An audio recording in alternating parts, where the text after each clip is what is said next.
자, 수업을 시작할까? 자, 16번째 수필, 토시를 허문 데 대한 설. 자, 우리가 고전 수필의 종류를 좀 구분해 봅시다. 크게 두 가지가 있다고 얘기를 했고, 기와 설이 있다고 얘기를 했고요. 공통점은 둘 다 경험, 그리고 깨달음, 경험과 깨달음으로 이루어져 있는데, 기는 자신의 어떤 기록을 남기기 위해서, 설은 타인들, 다른 사람들에게 전달하기 위해서 뭐 이런 차이가 있겠습니다. 그런데 이제 현대문학에서는 뭐 둘 다 경험담이 들어가기 때문에 그냥 고전 수필 이렇게만 이야기한다. 자, 토시를 헌문에 대한 설 보도록 하지아. 10월 초하루에 이자가 밖에서 돌아오니 종들이 흙을 파서 집을 만들었는데 그 모양이 무덤과 같았다. 이자는 어리석은 체하며 말하기를, 이때 이자는 누구냐면 자기 자신을 이자라고 했어요. 이규보가. 뭐 때문에 집안에다 무덤을 만들었느냐 하니 종들이 말하기를, 이것은 무덤이 아니라 토실입니다 하기에, 어찌 이런 것을 만들었느냐 하였더니 겨울에 화초나 과일을 저장하기에 좋고 또 길쌈하는 부인들에게 편리하니 아무리 추울 때라도 온화한 봄 날씨와 같아서 손이 얼어터지지 않으므로 참 좋습니다 하였다. 이자는 더욱 화를 내며 말하기를, 여름은 덥고 겨울이 추운 것은 사시의 정상적인 이치이니 만일 이와 반대로 된다면 곧 괴이한 것이다. 자, 이 사람의 어떤 믿음이라고 해야 되나요? 어떤 자연의 순리, 자연 순리를 따르죠? 그렇지? 어떤 이 사람의 세계관, 가치관은 순리에 따르는 삶을 사려고 합니다. 자, 그런데 어때? 하인들은 토시를 지었죠, 그렇죠? 토시를 지어서 생활을 하니까, 이렇게 일을 하니까 그거 좀 혼내고 있네요. 요즘으로 말하면 뭐 비닐하우스라고 생각하면 되겠어요.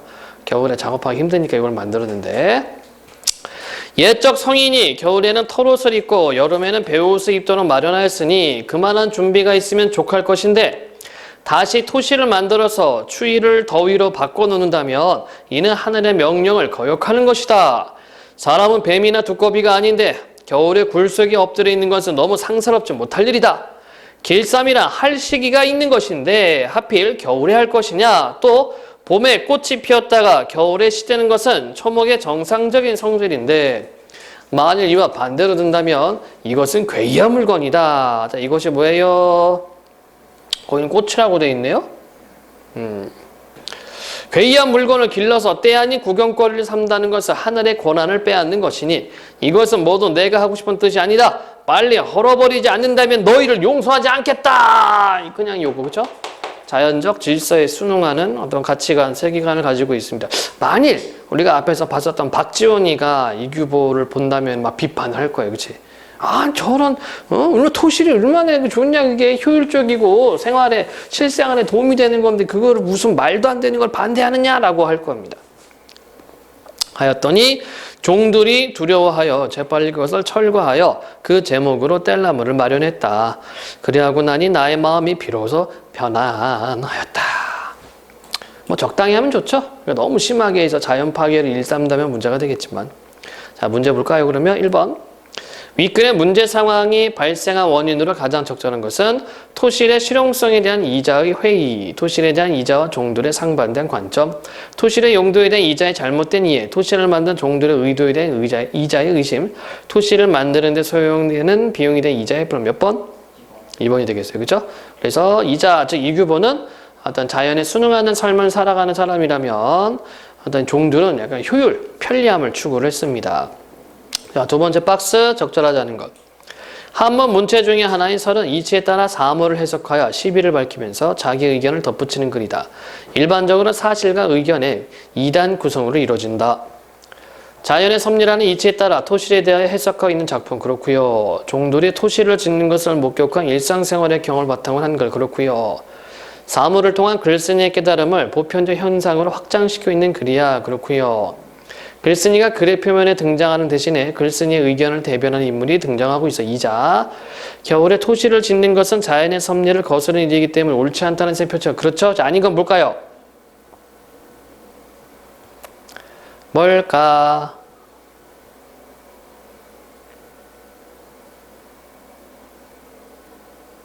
골라보시오. 자, 여기서는 어떻게 보면 돼? 1번 아니고 5번 아니죠? 자, 이제 근사치로 가는 거야. 헷갈릴 때는. 2번 맞죠? 3번 맞죠? 4번이 아니네 뭐. 글쓴이의 의견을 대변하는 인물이 등장하고 있어. 글쓴이가 글의 표면에 등장한 대신에 있잖아요. 나의 마음이 드러나는데? 그치? 있으면 있는 겁니다. 고민하지 마세요. 3번 A의 말하기 방식 적절하지 않은 것은입니다. 서리적 물음을 통해 화자의 뜻을 강조하고 있다. 서린이가 물음표만 확인하면 되겠네? 물음표 어디 있지? 이건 진짜 의문형인데요? 다른 또 있나? 나머지 볼까요? 다양한 근거를 제시해 논리적 청재 설득, 상대방이 감추고 있는 의도를 간파하고 이를 비판, 권위를 바탕으로 상대방의 자신의 뜻을 따를 것을 강요. 이거 있죠? 권위를 바탕으로 하는 거, 그치? 용서하지 않겠다. 자연문의 속성을 통하여 청재행위 부당성 부가. 그럼 몇 번?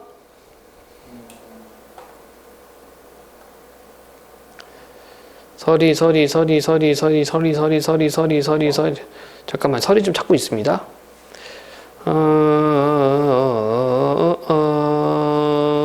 서리법 없네. 1번이네요. 3번? 3번은 어때? 상대방이 감추고 있는 의도를 간파하고 이를 비판하고 있다? 상대방이 감추고 있는 의도를 이것도 맞지가 않는데? 그치? 다시 한번 서리법을 좀 찾아볼게요. 어디 보자. 괴이한 것이다. 어미만 한번 보면 돼. 족할 것인데 거역하는 것이다. 상상 못할 일이다. 하필 겨울에 할 것이냐. 이것 때문에 아마 그런 것 같아. 이 출제자 의도는 이거를 서리법으로 봤어요. 그러니까 이거는 원래 이거 하는 거 언제 하는 거예요? 길쌈이나 할 시기가 있는 것이니까 봄이나 또는 뭐 여름이나 따뜻할 때 해야 될 것인데 꼭 겨울에 해야 되는 것이냐 이런 얘기죠. 서리법으로 봤는데 이건 조금 애매해. 이거는 진짜 물음으로 봐도 무방합니다. 우선은 답은 3번인데요. 나는 그냥 1번까지 같이 여기가 아니구나. 3번인데 1번도 같이 갈래. 이거 문제가 약간 오류가 있는 것 같아요. 자, 참화설은 말을 빌린 이야기라는 뜻입니다. 나는 집이 가난해서 말이 없기 때문에 간혹 남의 말을 빌려서 타고난다. 그런데 노둔하고 늙고 둔하고 야인 말을 얻었을 경우에는 일이 아무리 급해도 감히 채찍을 대지 못한 채 금방이라도 쓰러지고 넘어질 것처럼 전전긍긍하기 일쑤요. 그렇죠? 말이 늙었으니까 이거 괜히 내가 건드렸다가 얘가 쓰러지면 자빠지면 어떡해. 이런 얘기죠. 개천이나 도랑도 만나면 또 말에서 내리곤 한다. 그래서 후회하는 일이 거의 없다. 반면에 발굽이 높고 귀가 쫑긋하여 잘 달리는 준말을 얻었을 경우에는 의기양양하여 방자하게 채찍을 갈기기도 하고 고삐를 놓기도 하면서 언덕과 골짜기를 모두 평지로 간주한 채 매우 유쾌하게 질주하곤 한다. 그러나 간혹 위험하게 말에서 떨어지는 환란을 면하지 못한다. 자, 두 가지 경험이 있습니다. 그치? 말을 빌린 거야. 그래서 참합니다. 자, 그런데 늙고 둔한 말을 탈 때면은 마음에 조바심이 생겨. 그쵸? 조심스러워하는 마음이 생기기 때문에 조심조심 행동을 하고, 젊고 빨리 뛰는 말을 타면은 좀 마음이 아주 그냥 의기양양해지면서 말을 급히 몰아요. 그래서 때때로 위험한 상황이 있기도 하고. 자, 깨달음 나옵니다. 사람의 감정이라는 것이 어쩌면 이렇게까지 달라지고 뒤바뀔 수가 있단 말인가? 남의 물건을 빌려서 잠깐 동안 쓸 때도 오히려 이와 같은데, 자, 이게 무슨 말이에요? 물건을 잠깐 빌릴 때도 마음이 휙휙 바뀐다는 얘기야. 그치? 이와 같은데, 자, 이제 자기 마음을 확장시키고 있으면 자기 깨달음을 확장하고 있어. 하물며 진짜로 자기가 가지고 있는 경우야 더 말해 무엇 하겠는가? 이게 서리법이죠. 서리법이 있고 이제 자기 깨달은 바를 얘기를 했고요. 그 다음에 밑으로 보면 확장시켜요. 그렇긴 하지만 사람이 가지고 있는 것 가운데 남에게 빌리지 않은 것이 또 뭐가 있다고 하겠는가? 임금은 백성으로부터 힘을 빌려서 존귀하고 부유하게 되는 것이요. 신하는 임금으로부터 권세를 빌려서 총애를 받고 귀한 신분이 되는 것이다. 그리고 자식은 어버이에게서, 지어미는 지아비에게서, 비복은 주인에게서 각각 빌리는 것이 또한 심하고도 많은데, 대부분 자기가 본래 가지고 있는 것처럼 여기기만 할 뿐 끝내 돌이켜보려고 하지 않는다. 이 어찌 미혹된 일이 아니겠는가? 서리법이 되겠죠? 자, 자기가 깨달은 바 잠깐 소유를 했을 뿐인데도 불구하고 마음이 이렇게 흔들린다라고 얘기했어요. 그치? 그것을 어떻게 국가 그리고 가정까지도 확대했습니다. 확장을 했어요. 깨달음을. 그러다가 혹 잠깐 사이에 그동안 빌렸던 것들을 돌려주는 일이 생기게 되면 만방의 임금도 독부, 외로운 사내가 되고 백승, 높은 관직입니다. 백승의 대부도 고신, 외로운 신하가 되는 법인데 더군다나 미천한 자의 경우에 더 말해 무엇하겠는가? 역시 서리법이죠. 맹자가 말하기를, 자, 이 사람 말하기 방식이 어떻게 돼 있어요? 맹자가 말하기를, 그러니까 예성현의 말씀, 예성현의 말을 끌고 와서 자기의 주장에 대한 근거로 삼고 있습니다. 맹자가 말하기를 오래도록 차용하고서 반환하지 않았으니 그들이 자기의 소유가 아니라는 것을 어떻게 알았겠는가? 라고 하였다. 내가 이 말을 접하고서 느껴지는 바가 있기에 참화서를 지어서 그 뜻을 부연해 보았다. 끝에서는 이 글을 쓰게 되는 동기, 그쵸? 그러니까 위에서 이런 깨달음, 이런 경험이 있었고 그 다음에 맹자의 말을 보고서 아, 맞다. 이게 이런 것이었구나 하면서 이 참화서를 지었네요. 질문 계심? 문제 1번입니다. 윗글에 대한 설명으로 적절하지 않은 것은 경험을 바탕으로 깨달음을 이끌어내고 있다. 성현의 말을 인용하여 주장을 뒷받침하고 있다. 의문의 방식으로 글쓴이의 견해를 강조하고 있다. 풍자를 통해 소유의 절대적과 역설 땡. 4번은 아니고요. 풍자는 나오지도 않았어. 그 다음에 2번. 글쓴이가 윗글을 통해 일깨우고자 하는 대상으로 가장 적절한 것은 자신의 분이 넘치는 허세를 부리는 사람, 더 많은 것을 소유하기 위해 애쓰는 사람, 습관적으로 다른 사람의 소유물을 빌리는 사람, 노력을 기울이지 않고 대상을 소유하려 하는 사람, 남의 소유한 것을 빼앗기 위해 욕심을 부리는 사람. 자, 가장 적절한 것은 누굴까요? 누구죠? 2번이 되겠다. 그치? 예, 어차피 다 빌린 거란 말이야. 그치? 소유의 본질은 빌려온 건데 그것을 막 가지려고 할 필요가 없다는 얘기입니다. 자, 세 번째. 다음 중 윗글에 글 쓰는 유사한 삶의 태도. 구름이 무심한 말이 아마도 거짓이다. 하늘에 떠 있어 지 맘대로 다니면서 구태여 빛나는 햇빛을 따라가며 덮으니. 이건 간신에 대한 이야기였고요. 아, 내일이야 그럴 줄을 몰랐더냐. 님에게 있으라 한다면 님이 갈까마는 제가 구태여 보내고 그리는 적은 나도 몰라 하늘 후회. 강산 좋은 경치를 힘센이가 다툴 양이면 내 힘과 내 분수를 어찌하여 얻겠느냐. 진실로 금할 사람이 없으니 나눠두고 논다. 풍류. 이화후 배꼽비 떨어질 때 울며 잡고 이별한 니 추풍 낙엽에 저도 날 생각하는가. 천리 외로운 꿈만 오락가락 한다. 보고 싶어요. 이 몸이 죽어 일백번 고쳐주고 백골이 진토되어 넋이라도 있고 없고 님 향한 일편단심이야 가실 줄이 있으랴. 일편단심. 자, 그러면 글쓴이 유사한 삶의 태도는 뭐가 있습니까? 3번이요? 그렇죠? 네. 그러니까 소유는 다 소유의 본질은 다 빌린 것이기 때문에 거기에 얽매이거나 집착할 필요가 없다는 얘기입니다. 그래서 좀 유유자적한 거 그런 거 찾으면 될 것 같아요. 자, 그 다음에 주옹 소리 있네요. 주옹은 이제 고기 잡는 나그네. 유명한 작품이고, 손님이 주옹에게 묻기를. 그대가 배에서 사는데 고기를 잡는다 하자니 낚시가 없고, 장사를 한다 하자니 돈이 없고, 진리 노릇을 한다 하자니 증류에만 머무르고 왕래하지 않는다. 조각배 한 척을 변화를 헤아릴 수 없는 물에 띄어 만경의 끝없는 곳에 헤매다. 만경은 뭐 바다, 넓은 바다. 바람이 미친 듯이 불고 물결이 놀란 듯이 밀려와 돛대가 기울어지고 녹아 부러지면 정신과 넋이 날아 흩어지고 두려움이 쌓여 생명이 지척 가까이에 있게 된다. 그러니까 이제 죽고 사는 것이 가까이 있겠죠. 이는 지극히 험한 곳을 밟고 지극히 위태한 일을 무릅쓰는 일이로되 그대는 도리어 이를 즐겨 오래도록 멀리 떠나가 돌아오지 않는 것은 무슨 까닭인가. 그러니까 손님이 물어본 거죠. 간단히 얘기하면 뭐니? 아니 배가 이렇게 위험한데 너 왜 자꾸 배 타고도 멀리 떠나? 이렇게 물어봤습니다. 아니 주옹이 말하기를 손은 생각지 못하였는가. 되게 사람의 마음이라 다 잡고 놓아버림이 일정함이 없어서 평탄한 육재를 밟으면 태연히 여겨 느슨하게 되고 험한 지경에 처하면 두려워하게 된다. 떨면서 두려워하면 조심하게 굳게 지킬 수 있지만 태연히 여겨 느슨하게 되고 험한 지경에 처하면 두려워하게 된다. 떨면서 두려워하면 조심하게 굳게 지킬 수 있지만 태연히 여겨 느슨하게 되면 반드시 방탕하여 위태로운 지경에 이르게 될 것이니 내 차라리 험한 곳에 처하여 항상 조심할지언정 아니란 데 살아 스스로 방탕하지 않으려는 것이다. 자, 위에 나그네가 손님이 중옥에 아니 왜 위험하게 맨날 배 타고 멀리 나가냐 하니까 뭐라고 얘기해요? 평지에 있으면 방탕하게 될 수 있으니까, 그쵸? 그래서 항상 조심하기 위해서 배를 탄다 이런 말이 되겠네. 그러니까 이제 마음가짐이죠. 마음가짐. 그치? 환경에 따른 마음가짐을 어떻게 하는가, 어떻게 갖겠는가 이런 내용이 되겠네요.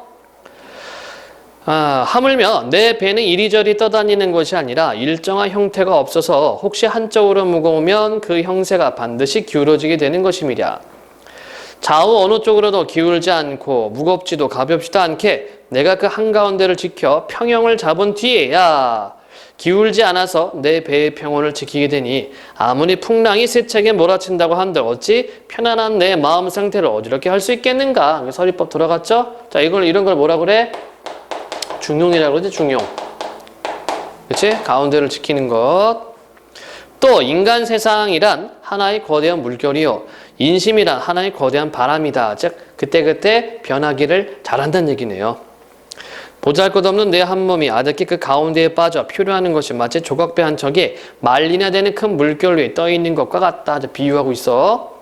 내가 배에서 살면서 한 세상 사람들을 보니 편한 것을 믿고서 그 환난을 생각하지 않으며 욕심을 마음껏 부리면서 그 종말을 생각하지 않다가 함께 빠지고 엎어지는 자가 많다. 소는 어찌 이를 두려워하지 않고 두려운 나를 위태하다 하는가? 라고 되어 있습니다. 그죠? 저 세상에 대한 경계, 그죠? 조심해야 된다. 항상 조심하는 마음을 갖고 있어야 된다. 라고 오히려 손님한테 좀 뭐라 해야 되나? 경계를 좀 하고 있습니다. 자, 문제 1번이에요. 윗글에 대한 설명으로 적절하지 않은 것은 글쓴이의 구체적인 경험을 통해 주제를 드러내고 있다. 네. 유추적 사고를 통해 인간 세상의 단면 제시, 아까 비유 있었고요. 역발상적 사고를 통한 안일한 삶의 태도 비판. 그렇죠? 오히려 위험한 곳에 있으면 마음의 준비를 하고 있기 때문에 안전하다는 뜻입니다. 대조의 방식을 활용하여 주제의식을 효과적으로 드러내고 있다. 묻고 답한 형식을 통해 처세에 대한 깨달음을 제시하고 있다. 자, 아닌가 뭐니? 4번일까 5번일까? 처세는 뭐예요? 세상에 대체하는 거죠. 그치? 몇 번? 몇 번입니까? 잘 모르면 또 제껴봐. 1번 확실하죠? 2번도 맞고요. 3번도 맞고요. 대조의 방식 활용하여 있습니까? 대조는 뭐지? 차이점이지, 차이점. 차이점 있는데 뭐가 있어요? 땅 위의 생활과 배 위의 생활 있는데, 그치? 있잖아, 4번. 5번이 틀렸죠? 5번은 왜 틀렸어요? 처세에 대한 깨달음이 아니라 마음가짐에 대한 깨달음이죠. 그치? 처세는 세상에서 내가 어떻게 살아가는가, 그게 처세. 그걸 처세술이라고도 하고, 그쵸? 이건 처세술에 관련된 이야기가 아니고요. 마음가짐에 대한 깨달음입니다. 두 번째, 윗글의 독자가 주홍에 대해 보일 수 있는 반응으로는 가장 적절한 것은 1번이네. 경계하는 삶의 태도와 중용지도의 자세를 강조하고 있다. 중도, 중용. 그렇죠? 그래서 한쪽으로 치우침이 없고 항상 마음의 안정, 즉 중용, 중도를 지키고자 하는 말. 신상필벌은 뭡니까?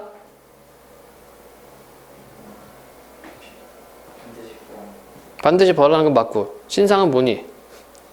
이거 신상이야. 그 신상? 상에 대한 믿음이 있고, 그렇죠? 벌은 반드시 준다 이런 얘기가 되겠죠? 잘하면 상 주고, 나쁜 일 하면 벌 주고. 황골탈태 알고 있죠? 역지사지 일벌백계. 좋습니다. 자, 기역, 미음 중 의미가 다른 하나는 디귿? 디귿이 어디 있더라? 육지? 응? 그래요? 어디 보자. 중류에만 머무르고 왕래하지 않는다. 이렇게 되어 있고, 만경의 가없는 곳을 헤매다가 이렇게 되어 있고요. 그 다음에 디귿은 육지고요. 리을은 위태로운 지경이고요. 그 다음에 미음이 어딨지? 인간 세상 이렇게 돼 있다. 그치? 육지가 되겠네. 마음이 풀어지는 장소란 얘기입니다. 질문 안 계십니까? 그 다음에 한삼택의 흐 역시 이제 수필에 해당이 되고요. 요 내용은 한번 보면 좀 공감이 되는 부분이 있어요. 이거 공부할 때 보자. 가을 거지를 할 무렵에 내가 파주 들녘에 나가 논밭을 보니 한쪽은 잡초만 무성하고 드문드문 있는 곡식들도 모두가 쭉정이뿐이었고 다른 한쪽은 농사가 제대로 되어 잘 익은 이삭들이 논밭 가득 고개를 숙이고 있었다. 그렇게 된 이유를 마을 노인들에게 물었더니 농사를 망친 것은 쓸데없는 짓이라고 하며 농사일을 하지 않은 농부의 것이었고 곡식이 잘 연근 것은 한 가닥 희망을 버리지 않고 농사일에 애쓴 농부의 것이었다. 한때의 편안함을 찾다가 1년 내내 굶주리게 되었고 한때의 고통을 참아내어 한 해를 배불리 지낼 수 있게 되었다. 열심히 일을 하면 뜻한 바를 이루고 편안하게 놀기만 하면 아무 일도 이루지 못하는 것은 농사만 그러한 것이 아니다. 자, 그래서 가와 나에서는 농사 짓는 거, 그죠? 두 명의 농부의 어떤 상황을 본 거지, 그치? 그래서 이걸 보고 깨달은 게 있어서 확장시키고 있습니다. 오늘날 시설을 공부하여 벼슬길에 나아가려 하는 사람들도 어찌 이것과 다르겠는가? 서리법. 선비들이 젊었을 적에는 학문의 뜻을 두고 밤이나 낮이나 열심히 책을 읽고 쉬지 않고 글을 짓는다. 그렇게 닦은 재주를 가지고 과거 시험에 응시하여 솜씨를 겨루는데 시험에 한 번 떨어지면 실망을 하고 두 번 떨어지면 번민하고 세 번 떨어지면 망연자실해야 하면서 이렇게 말한다. 공명을 이루는 것은 분수가 있는 것이어서 학문을 한다고 이룰 수 있는 게 아니며 부귀를 누리는 것도 천명이 있는 것이어서 학문을 해서 이룰 수 있는 것이 아니다. 그러니까 이건 누가 하는 말이에요? 과거 시험 떨어진 애들이 이런 말을 한다는 얘기야. 그치? 그러니까 공명도 분수가 있는 것이어서 아무리 열심히 한다고 이룰 수 없고 부귀도 천명이 있어서 아무리 열심히 공부한다고 해서 이룰 수 없다. 변명이죠. 자기 변명. 자, 그러고는 자신이 하던 학문을 팽개쳐버리고 지금까지 해놓았던 공부도 모두 포기한다. 어떤 사람은 절반쯤 학문이 이루어졌는데도 내던져버리고 어떤 사람은 성공의 문턱까지 갔다가 주저앉아버린다. 마치 9길 높은 산을 쌓는데 한 산택의 흙이 모자라 산을 완성하지 못하는 것과 같다. 이랬니? 거의 다 왔는데 학문을 포기한다는 얘기가 되겠죠? 그것에 대한 안타까운 심정을 드러냈습니다. 자, 그러면 문제 1번. 적절하지 않은 것은 1. 농사를 망친 논과 그렇지 않은 논의 모습의 대조 방식으로 제시 맞고요. 2. 농사일의 잘못됨과 잘못됨을 통하여 보편적인 교훈 제시. 3. 농사 짓는 일을 학문 수양으로 확장하여 그 의미를 탐구. 4. 학문적 업적의 성취를 위해서 가져야 할 자세에 대한 역설. 5.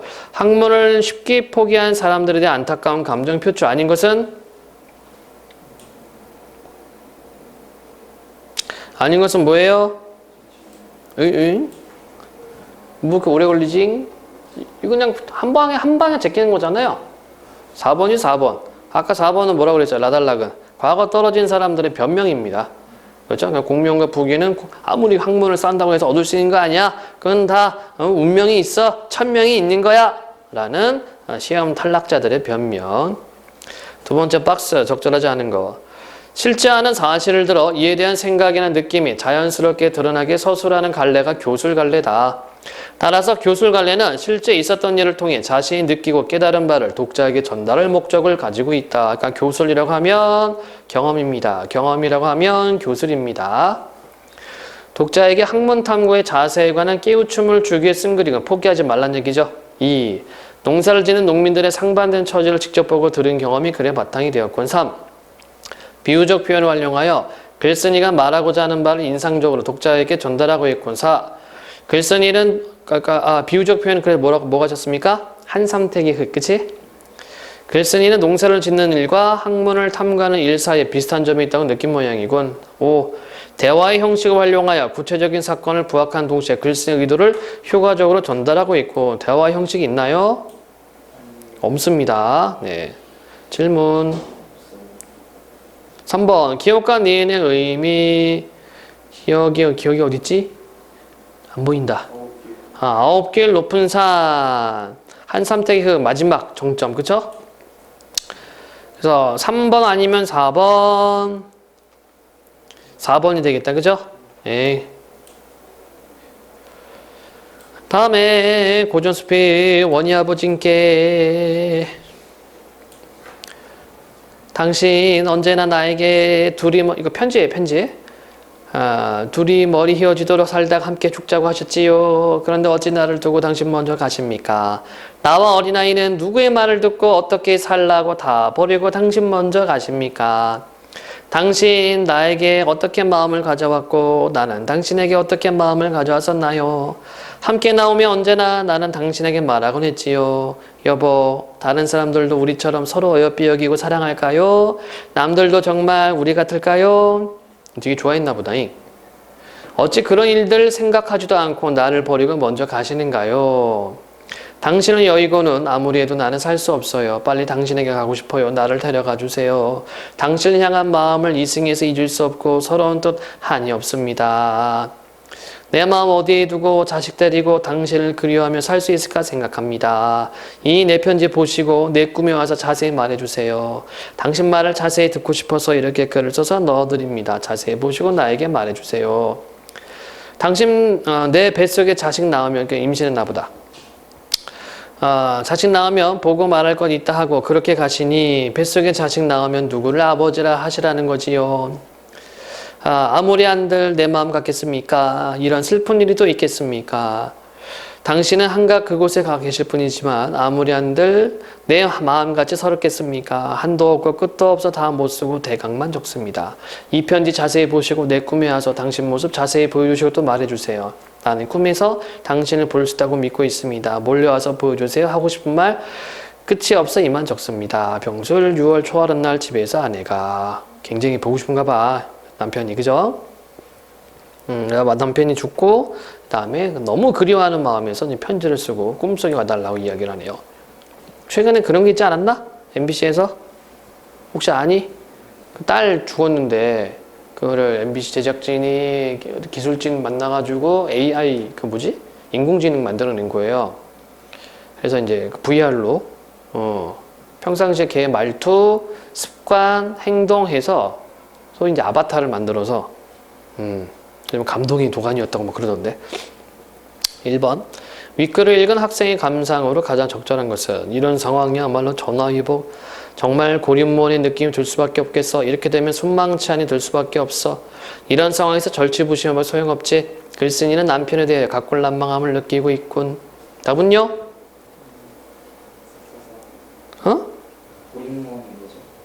홀로 서서 기댈 곳이 없다. 땡. 이것도 애매한데? 전화위복은 뭐죠?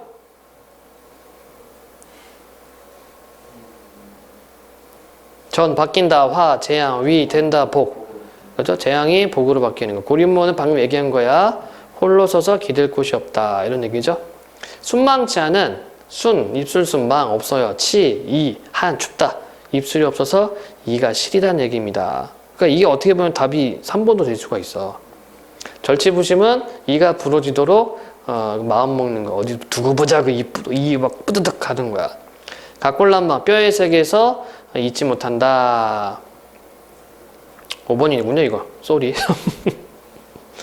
원래 보통 각골난망은 은혜를 잊지 못한다. 각골난망이로서 이렇게 얘기하는데 여기 지금 다시 한번 보니까 5번이군요. 그러니까 고립무원, 순망치한 뭐 긴가민가한데 그쵸? 5번이 확실해서 남편이 죽었는데 잊지 못하고 있어요. 각골난망. 자, 이 두 번째 문제입니다. 적절하지 않은 것은 윗글을 보기와 같이 시로 변형할 때 그 내용으로 적절하지 않은 것은 머리 휘어지도록 살다 함께 죽자 하고 당신 먼저 나를 두고 떠나갑니다. 맞고요. 이렇게 당신 없이 홀로 남겨지니 저도 곧 당신의 뒤를 따르겠습니다. 뱃속의 아이는 이제 아버지라 부를 사람이 없습니다. 떠나간 당신은 제 마음을 헤아리지 못하겠지요. 서럽고 슬프고 서러운 마음 편지로 적습니다. 끝없는 그리움 편지로 적습니다. 당신 이제 내 꿈에 오셔서 마저 못한 말씀 전해주세요. 2번이 되겠죠? 뭐 자살하겠다는 얘기는 없습니다. 그냥 나 데려가 주세요라는 말이 있었지만 내가 자살하겠다 그런 내용은 나와 있지는 않다. 자, 다음 3번. 보기에서 기억과 유사한 기능을 하는 것은 기억이 뭐죠? 편지. 네, 편지 내 말을 좀 전달해 주고 싶어요. 동풍이 살짝 불어 쌓인 눈을 헤쳐내니 창밖에 심은 매화 두세 가지 피었구나. 가뜩이나 쌀쌀한데 은근한 향기는 무슨 일일까? 황혼의 달이 쫓아와 베개맡에 비추니 느끼는 듯 반기는 듯 이미신가 아니신가? 저 매화를 꺾어내어 님 계신 데 보내고자 메신저 역할 하는 건 매화군요. 답은 2번. 질문. 다음 작품 볼까요?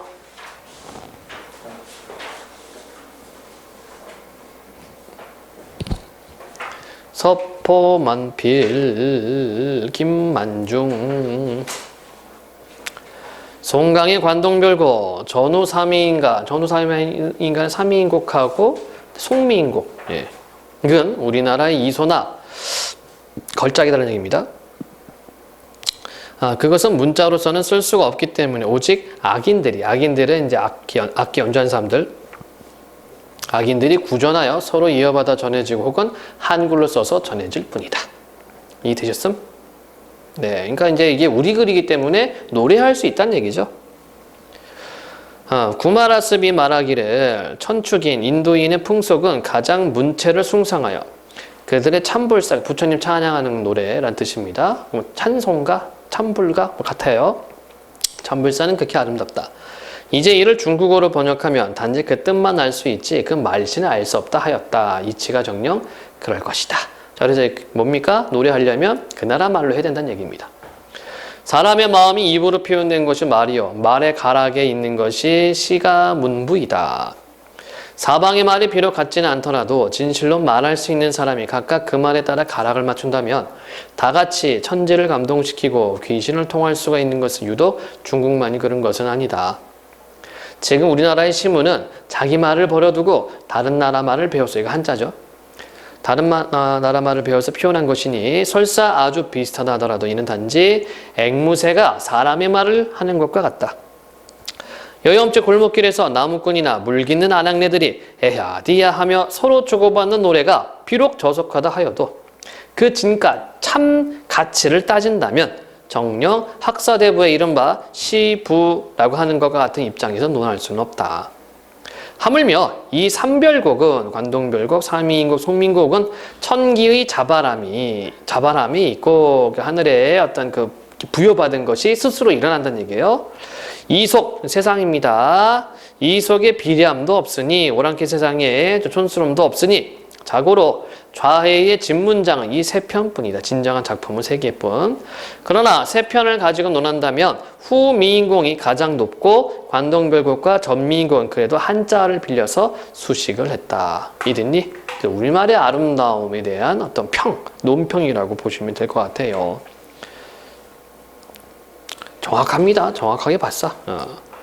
자, 좋은 문학작품에 대한 글쓴이의 생각 적절하지 않은 것은 진실성이 있어야 한다. 자국의 언어로 쓰여야 한다. 고유의 정서가 담겨 있어야 한다. 실용적으로 쓰일 수 있어야 한다. 말과 가락의 조화를 이루어야 한다. 아닌 거는요. 내용이 하나 없는 게 있었어.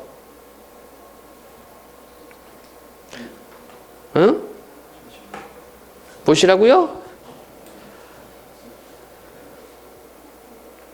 없는 거 찾으면 되는데 4번 실용이라는 말은 없습니다. 그리고 이 사람은 실학자도 아니고요. 자, 보기는 윗글을 쓰기 위해 글쓴이가 구상한 내용이다. 반영되지 않은 것은 송강의 가사작품을 다른 유명한 작품에 비유하여 그 가치를 부각하며 글을 시작해야지. 송강 이거 있니? 다른 유명한 작품에 비유했습니까? 뭐가 있었나? 네. 참불사가 있었네. 참불사, 그지? 송강의 가사에 대한 나의 평가를 뒷받침해 줄 수 있는 다른 사람의 말을 인용해야지. 누구 있어요? 구마라습. 비유와 대조를 동원하여 현재 우리나라 문학에 대한 비판적 시각을 드러내야지. 비유와 대조 있습니까? 몰라. 여기 있네. 앵무새가 사람이 하는 것과 같다. 네. 학사 대부들의 시부가 높은 평가를 받을 수 없는 이유를 구체적인 예로 제시해야지. 그래요? 어딨니?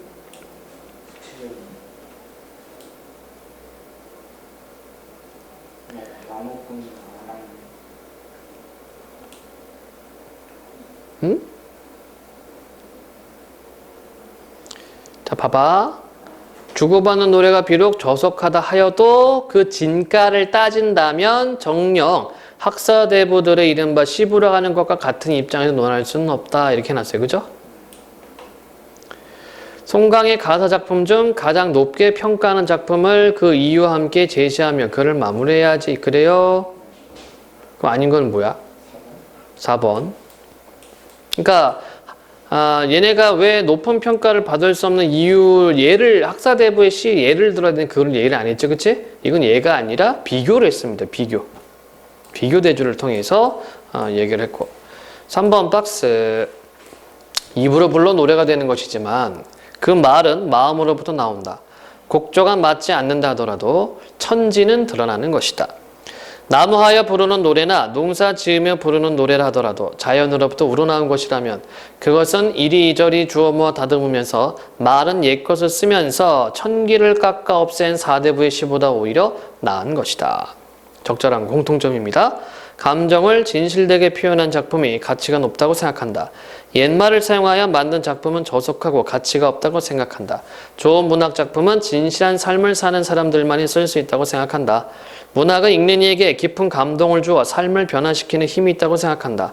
작품을 쓸 때는 우리말의 묘미를 살릴 수 있는 수식어를 선택하여 잘 다듬는 것이 중요하다고 생각한다. 뭐예요?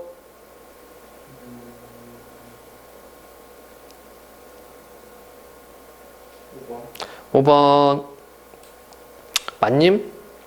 확실함?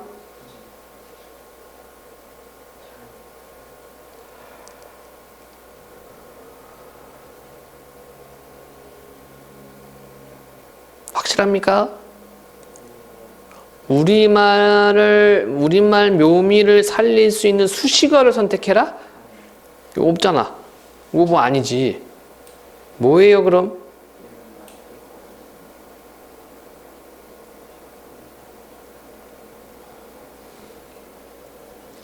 뭘까요?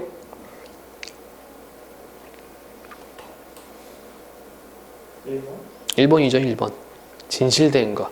그쵸? 스스로 나오는 거. 바로 옆에 있어. 천개의 자바람. 이렇게 스스로 일어난다는 얘기야. 그쵸? 마음에서 우러나는 겁니다. 이거를 찾으면 되겠습니다. 잠깐 쉴까요?